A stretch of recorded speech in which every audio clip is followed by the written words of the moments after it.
So we got Jason Criddle on the line. Jason, thanks for joining us here. And we don't get a great opportunity to talk about to companies and software companies and products. So this is kind of this is going to be an interesting conversation as we change the topic a little bit today. But why don't we start with you introducing yourself and talking a little bit about your company? What's up, man? Jason Criddle, thanks for having me. I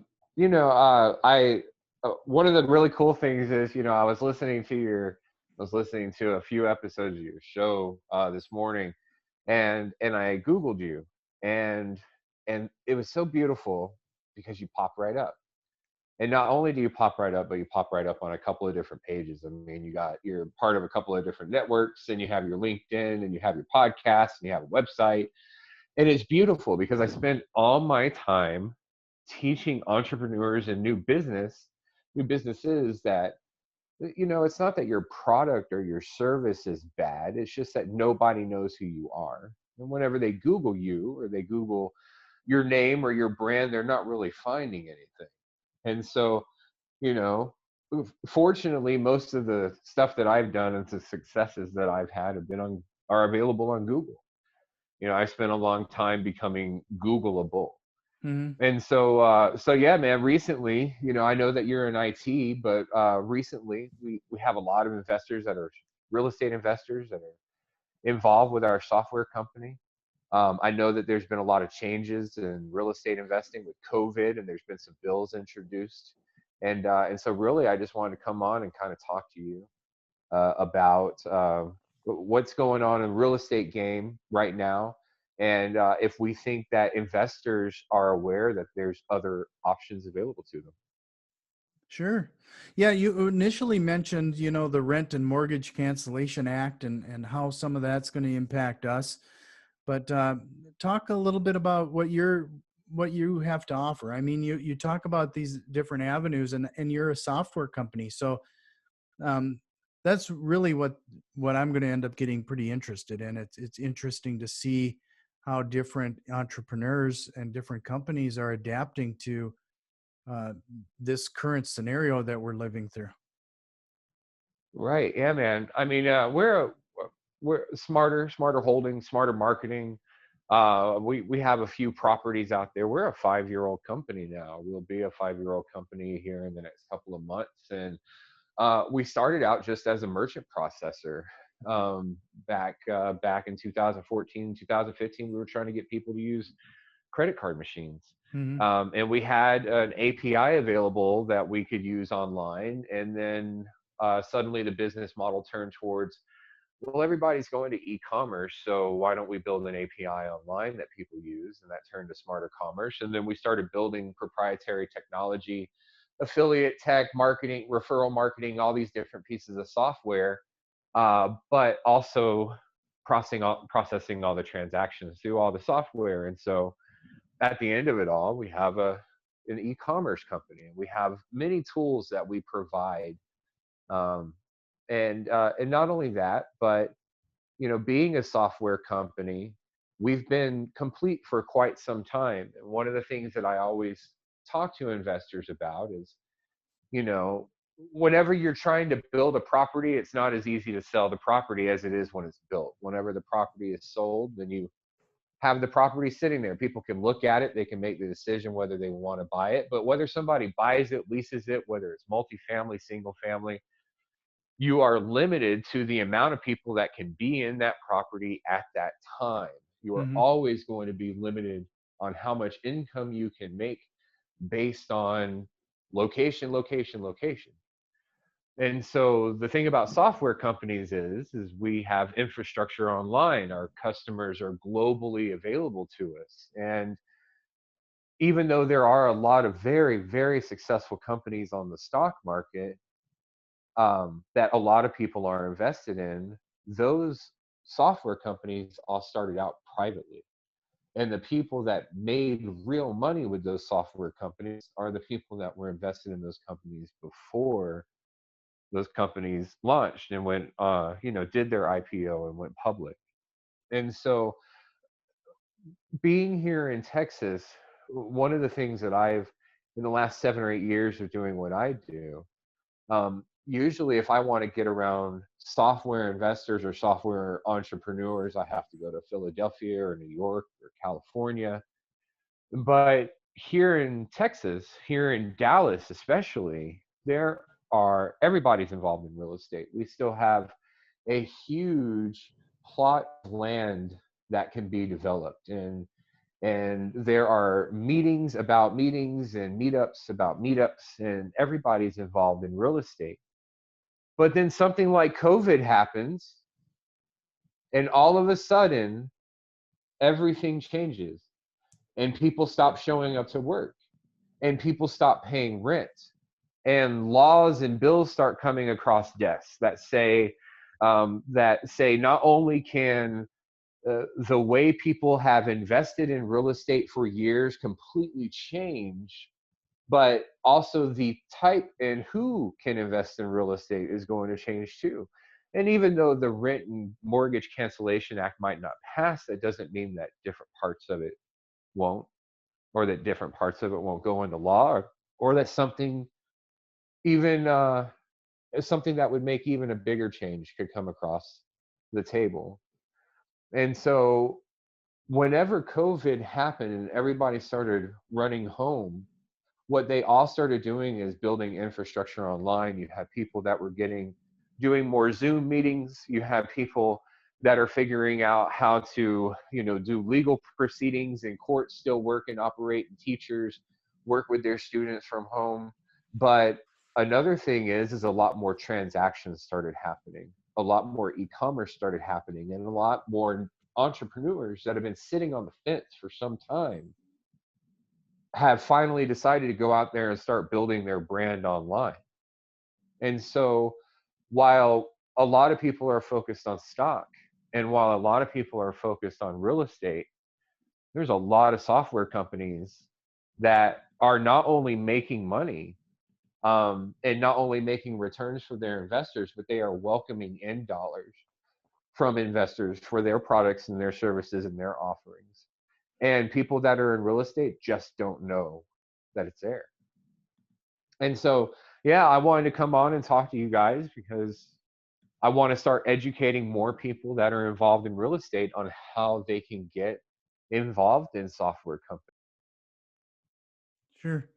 That you do how bring they up a, can. a really great point. As we're kind of living through some turbulent times with real estate, there are some people that are going to be looking for alternatives as they sit on the sideline and see where this market's going to take us.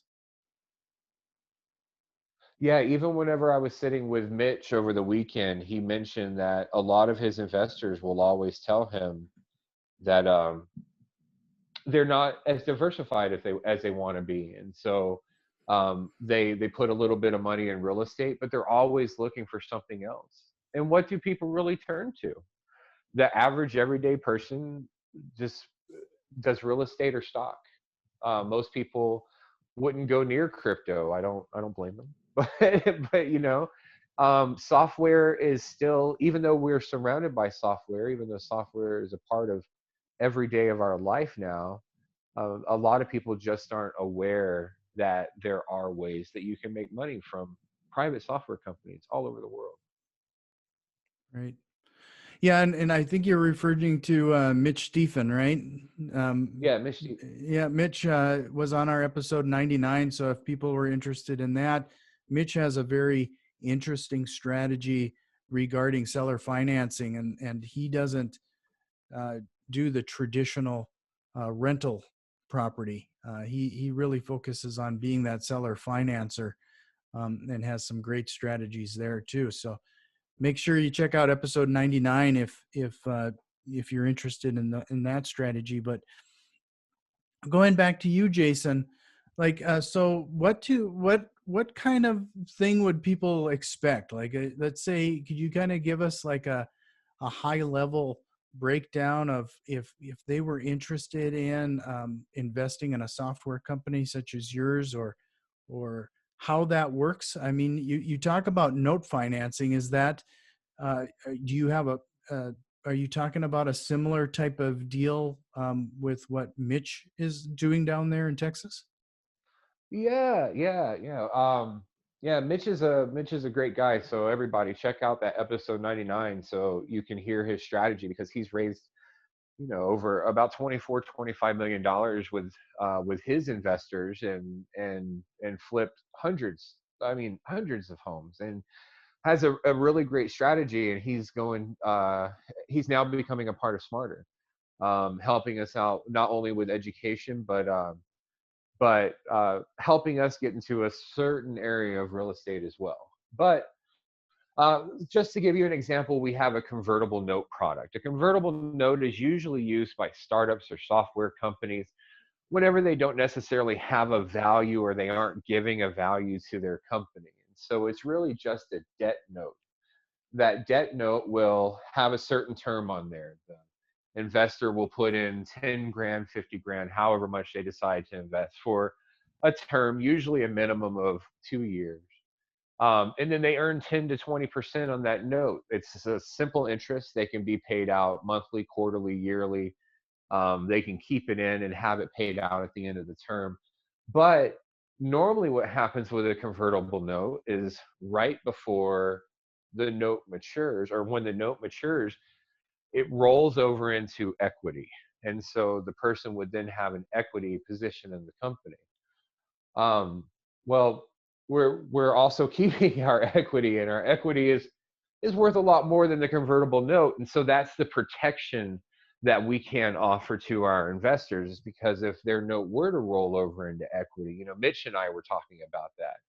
He was saying, if he misses a payment on a loan, then an investor gets a deed to the house that's worth two and a half, three times more. It's the same thing with our notes. And so we just pay the interest on the note, and at the end of their term, they get their principal returned to them, and they made interest. And the thing that I really like about the program, especially now that we have a lot more real estate investors getting involved, is everybody's talking about the simplicity. A lot of people do worry about the stock market. It has ups, it has downs. It's based on emotion and speculation.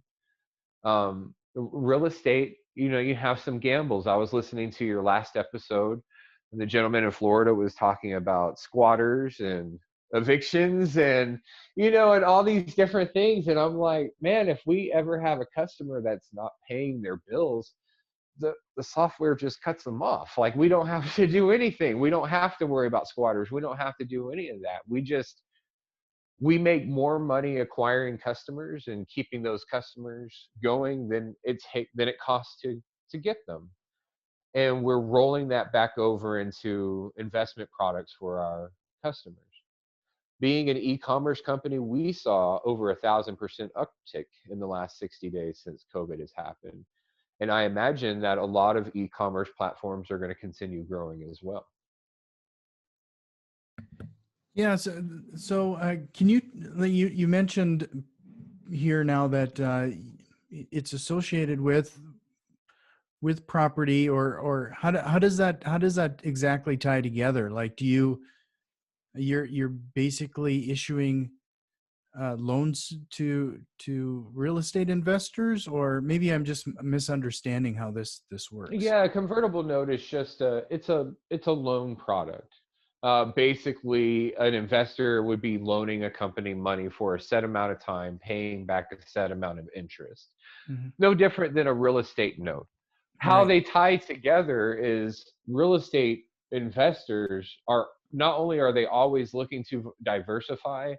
A lot of people that do get into real estate investing, they are getting into real estate investing because they're entrepreneurs, and it's kind of their way of getting their feet wet and trying business and trying investing, and it's like that, like the gateway drug. And so a lot of real estate investors just don't know that there's other options. What it Hmm. really comes down to is it's a simple note. They can park money and they can earn 20%, but they don't have to chase down a drywall contractor. Hmm.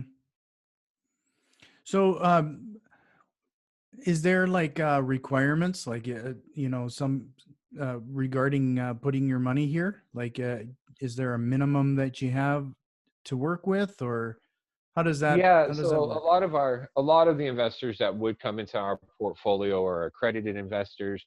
You have companies or real estate companies, holdings companies. You also have people with self-directed IRAs that are looking to park their retirement somewhere. We do a minimum of on our note in particular, we do a minimum of 5%, a 5% minimum. We also do have a little bit of stock for sale, but that's not, that's something that somebody would want to, that they could talk to us about if they wanted to. And we also have even a licensing program. And so even if an investor wasn't interested in buying a note or buying a security, we do allow people to completely white label a managed product of ours to where somebody could have their own e-commerce company for a down payment and a monthly payment. Hmm.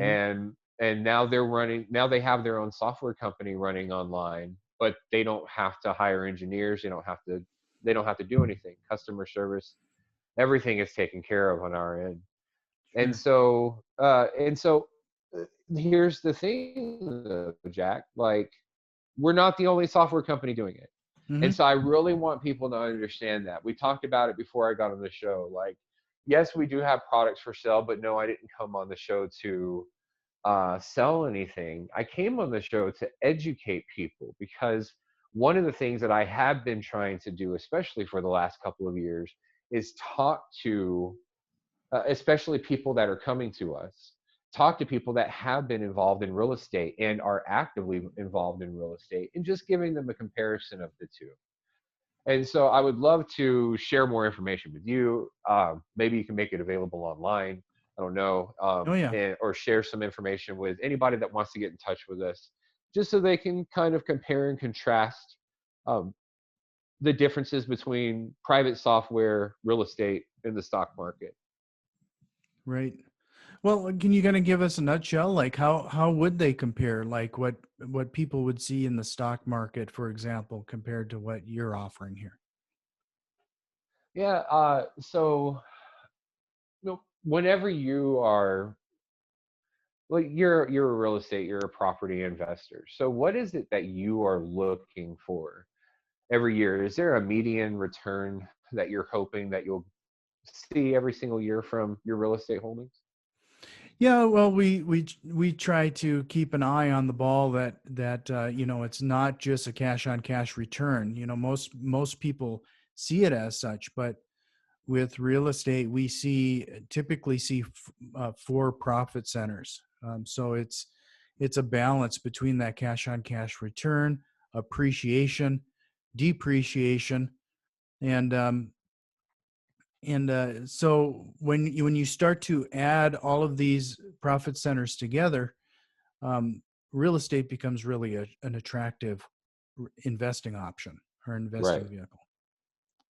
So what So would be the definition of a profit center? Now I'm curious. a profit center is a part of that, the profit that you would realize. And what I was saying is, a cash on cash return is typically what people see. What kind of cash you have in your pocket after you pay a property's expenses. Right. That's whatever cash is, whatever's left over, right? Hmm. What typically happens, though, is that, and the reason we started this podcast is a lot of people forget of the other profit centers, and one of them being is depreciation. With every property, we get a depreciation schedule, which is a savings on your taxes. It's tax money that you would have had to pay out typically, but the depreciation schedule kind of offsets that. So it's money you're no longer sending to the government. Um, so it's I don't want to call it found money, but it's money that you're saving. Right. Appreciation is the property, most properties, and definitely in Texas and on the east and west coast, we see it even on a bigger scale, is that the appreciation of those properties, it's like money sitting in a bank. That money is appreciating or growing as you own that property. The longer you own the property, you see a bigger benefit when you retire, as that that price increase, so that we just have multiple profit centers, quote unquote profit centers, when we're dealing with real estate that we typically wouldn't see, especially with the stock market. Right, right. So yeah, you would call it a profit center. I would probably call it more like a revenue stream. Right. It's a vertical marketplace that we would have using our APIs. So the same process is happening, which is producing income, but it's just from a different part of that business, the Mhm. different part of the business structure. And so one of the things that you're dealing with in the stock market is one of the things I was saying earlier is even though we do have a lot of very successful companies in the stock market where people are holding cash now, one of the biggest things is an understanding of how the stock market works and what the stock market actually is, which is a, at the end of the day, it could just be considered a huge banking program. And so whenever I look at a company like Facebook, I don't even know what their value is right now, but let's just say $300 billion. Well, Facebook itself is not worth $300 billion. Facebook itself is a $5,000 website. It always has been a $5,000 website. Mhm. And so now they put uptime, all kinds of upgrades and extra time and man hours into everything, which could possibly turn it into $20 million worth of work on a $5,000 website, but it's not worth $300 billion. What's worth $300 billion is the account that's holding their investors' money because they make enough money on advertising revenue that they can spend investor dollars to drive that income producing process or profit center. The thing is they're on the stock market. And so even though one company might be doing well, depending on how the market is doing that day or depending on what's going on in the economy, everything can drop. You have the ability to be shorted. There are a couple of different ways that would keep somebody from just earning a consistent 10% and not having to worry about it.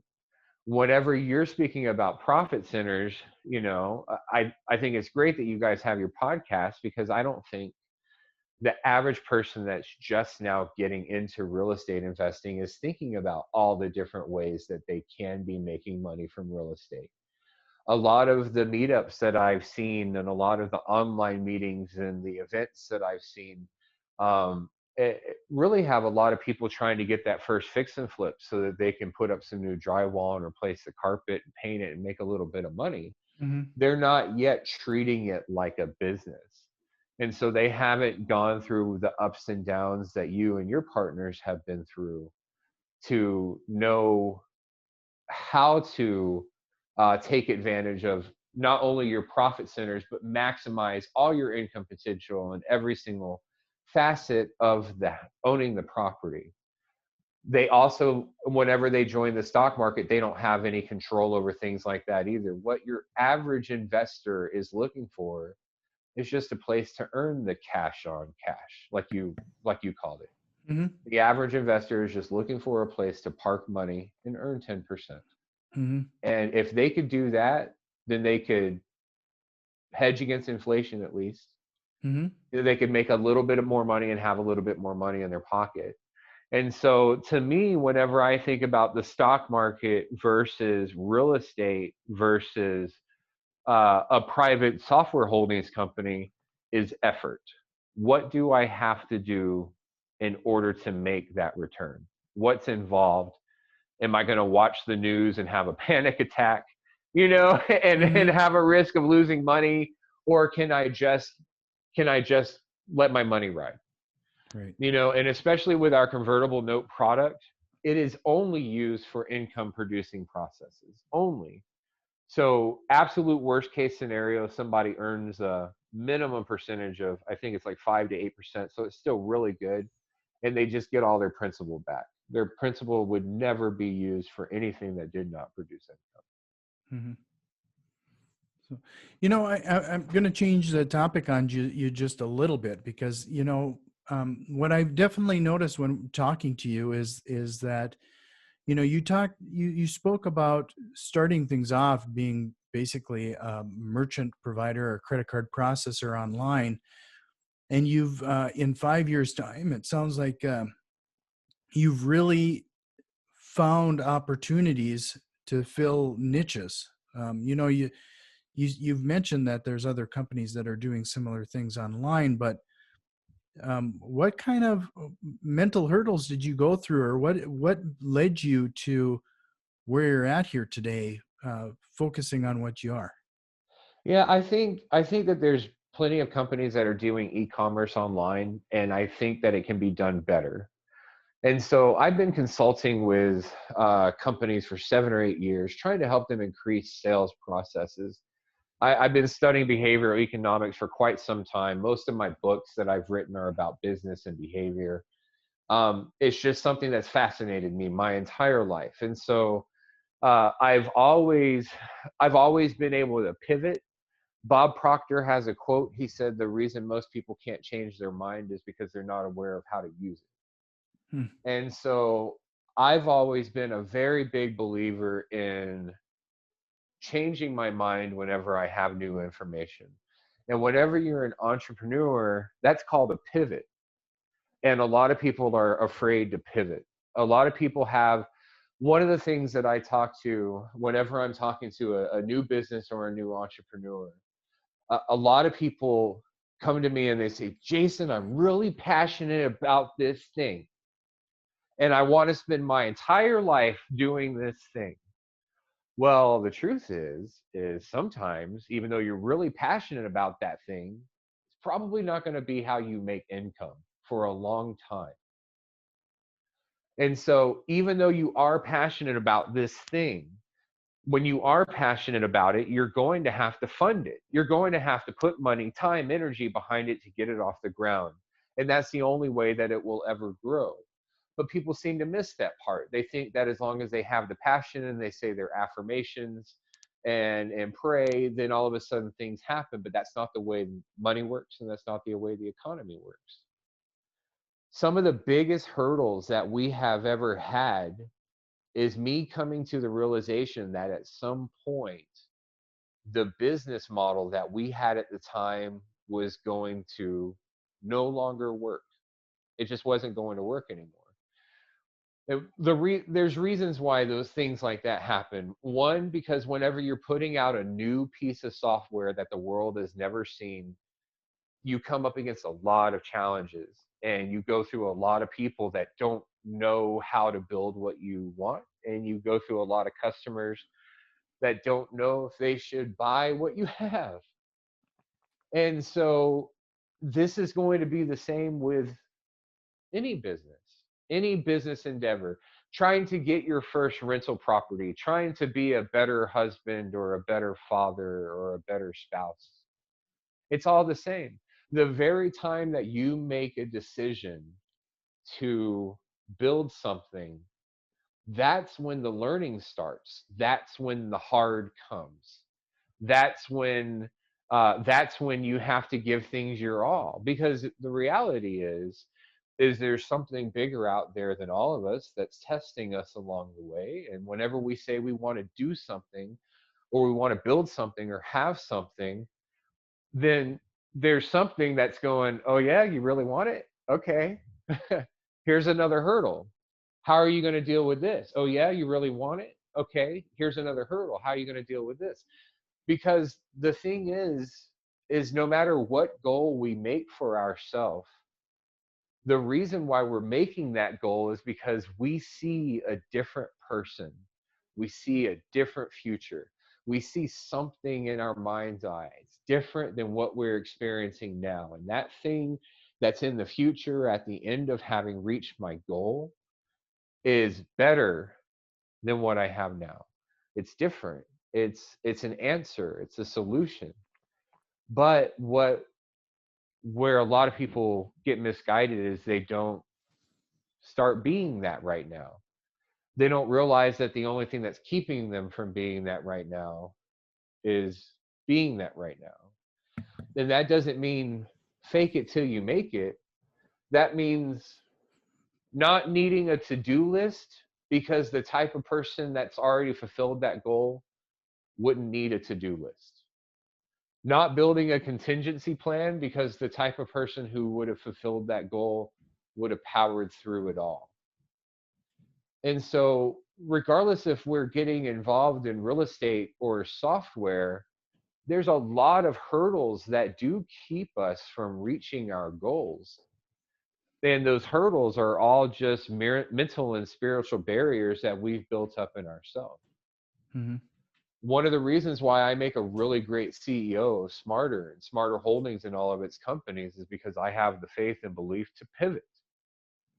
I have the ability to see that something might not work or something could work better. And fortunately, I've been able to help a lot of companies doing it too. Yeah, boy, I don't know if we could end this any better than what you just said. You know, I will end with this. Like, we touched on a lot of things, everything from this platform as well as, the mindset. Was there any questions that you wish I would have asked today that we probably should have covered? No, man, I think everything happens. I think everything happens exactly the way it should. Whenever we got on the phone before our call, whenever I thought you were making me wait on hold for 10 minutes, but I was making you wait on hold for 10 minutes. You remember that? Yep. No, I mean, I could tell that we connected and that we had some chemistry, and I'm glad the conversation went in the direction that it went, because that's ultimately what I try to do every single day. One of your guests was talking about that a couple of episodes ago. Mitch and I were talking about that over the weekend. Like, success comes from helping people. Hmm. Any money that you can make is a byproduct of helping people. And so, successful people, regardless of their investors, house flippers, software company owners, I mean, it doesn't matter. Um, we're just people that see things through, you know, and people that have a genuine desire to help people. One of the reasons why I reached out to you is because of your podcast, man. I mean, you have a genuine desire to help people. That's the reason why you're putting out content. You're not even concerned with who's listening or who couldn't be listening or what. You're just hoping that whenever somebody does listen, it it helps them a little bit more. And like you said, I learn by teaching. So writing a book or getting on a radio show, that's when I learn the most about myself. I think we all do. Yeah. Yeah. There's no doubt, and it could be just the way I learn, but um, if I can explain it, that's when I know that I understand it. So Right. I spend a lot of time doing that. And you talk a lot about, and I've been getting back into some of my favorite books again, and a lot of what you're talking about is things that I revisited in the book called The Go Giver, and um, it's really important to, like you said, help where you can. I mean, we talk about rising tides lift all boats, but um, yeah, really helping other people in any way you can. There's other benefits there that I wish people would realize. I think that that's what's missing from most people's business plans. I was talking to one of my salespeople the other day, and I was telling her about, in an MLM company, the fastest way to get the free car is to help somebody else get the free car, because then you get the free car by default. Hmm. And I don't have to go any further in explaining how that works. It's such a simple philosophy. And so people get into business because they're trying to make money. But where the real money is helping people make money. Yep. That's where the money is. And you'll make money by default. Another great example of that is, I don't know if you've ever played the game Cash Flow by Robert Robert Kiyosaki. Kiyosaki, I've played it, yes. Yeah. There's a trick to that game that I'm going to spoil for everybody right now. Um, that game can last quite a while if you're all competing against each other. But if everybody around that board starts playing and trying to help each other hit the goals, the game can be over relatively quickly, and you all win. And everybody wins. Isn't Yep. that crazy? And It's that's the same thing, one of the reasons why our affiliate software is even in existence is because I helped a lot of MLM companies. But I saw that things could be better. One of the things that I saw that could be better is not having to pay in order to sell. And so that was one of the biggest changes that I made with our software. And surprising, lo and behold, people wanted it. mm-hmm. And so we always have to be willing to change as well. We have to be willing to look at how the market is treating things, how people around us are treating us, and a lot of that goes into business.